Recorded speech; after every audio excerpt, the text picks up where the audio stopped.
Voici quelques explications concernant le calcul de moyenne. Alors, dans le cours, on a vu que le calcul d'une moyenne en fait, se fait à partir de la définition donnée ci-dessus. Il faut donc additionner toutes les valeurs et diviser le tout par l'effectif total. Sur ce premier exercice, on vous donne une série de valeurs. Et donc ici, on a 9 valeurs. Donc on sait déjà que l'effectif total est de 9. Donc c'est une première donnée à indiquer sur la copie. Et ensuite, nous allons additionner toutes les valeurs de la série. Donc ici, il conviendrait de faire le calcul suivant. Voilà, alors on peut tout indiquer. Si la série est vraiment très très longue, on peut, à partir d'un certain moment, mettre 3 petits points et terminer par la dernière valeur de la série. Cette somme ici vaut 702 dans notre exemple. Et donc pour avoir le résultat de la moyenne, il faut diviser cette somme par l'effectif total que nous avons indiqué au-dessus. Donc on se retrouve avec 702 divisé par 9, ce qui donne ici 78. Voilà. Donc sur ce premier exercice, c'est assez classique. Passons au deuxième type d'exercice que vous pouvez rencontrer. La définition est toujours la même, mais on voit qu'ici, les données sont regroupées sous la forme d'un tableau. On voit que, par exemple, il y a 3 personnes qui ont 0 frères et sœurs. On voit qu'il y a 6 personnes qui ont un frère et sœur. Donc ici, le calcul ne va pas se traiter de la même manière. Et donc on va suivre les étapes qui sont proposées. Alors, en A, on vous demande de calculer l'effectif total de la série. Donc ceci va se faire en prenant tous les effectifs ici et en les additionnant. Donc on se retrouve avec la somme suivante.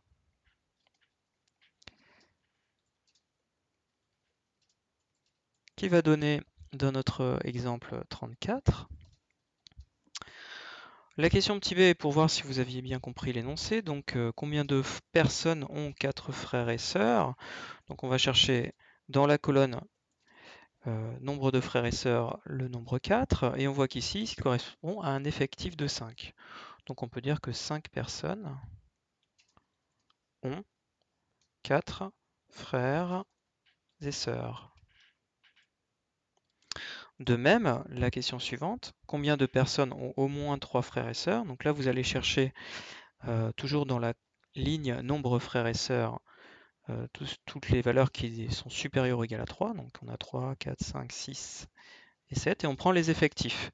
Donc on va les additionner, ce qui va donner 9, qui correspond à 3, plus 5, qui correspond à 4 frères et sœurs, plus 2, qui correspond à 5 frères et sœurs, etc. Et on obtient un résultat qui est de 18. Donc on peut donner une petite phrase réponse, comme d'habitude.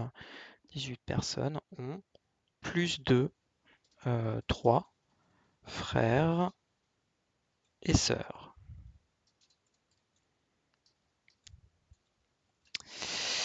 Passons à la petite c. Donc alors là, c'est ce qui nous intéresse le plus ici. Pour calculer le nombre moyen, c'est-à-dire la moyenne du nombre de frères et sœurs, il va falloir tenir compte de l'effectif. En effet, normalement, d'après la définition, c'est marqué que nous devons faire la somme de toutes les valeurs divisée par l'effectif total. Mais attention ici, si on se contente de faire 0, plus 1, plus 2, plus 3, plus 4, plus 5, plus 6, plus 7, on n'aura pas additionné exactement toutes les valeurs parce que, par exemple, la valeur 2 apparaît 7 fois. Donc c'est comme si on avait 2 plus 2 plus 2 7 fois. Donc pour faire le calcul, il faut tenir compte de ça. La méthode est la suivante. Nous allons donc à partir de ce tableau commencer par l'effectif 3 qui correspond à la valeur 0. Donc on aura la valeur 0 qui apparaît 3 fois, donc 0 fois 3.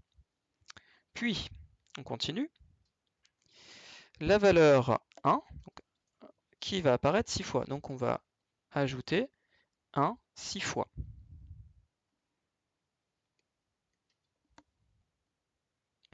Puis ensuite, on continue. La valeur 2 va apparaître 7 fois. Donc on va ajouter 2 fois 7, etc. On va continuer de la même manière pour la suite. Donc ensuite, on continue avec 3 fois 9, plus 4 fois 5, plus 5 fois 2, plus 6 fois 1, on peut écrire plus 6 directement, et plus 7. Le tout, n'oubliez pas, doit être divisé par l'effectif total, qu'on a calculé à la question 1 et qui vaut donc 34.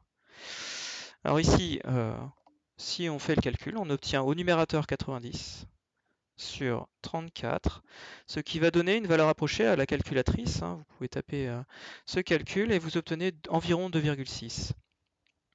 Ce qui veut dire que le nombre moyen est d'environ 2,6. Alors on voit que c'est une valeur qui n'a pas vraiment de sens réel. Ce qu'on peut dire, donc, c'est que si chaque personne avait exactement le même nombre de frères et de sœurs, et qu'on aurait l'effectif total qui resterait le même, ça donnerait entre 2 et 3 frères et sœurs par personne.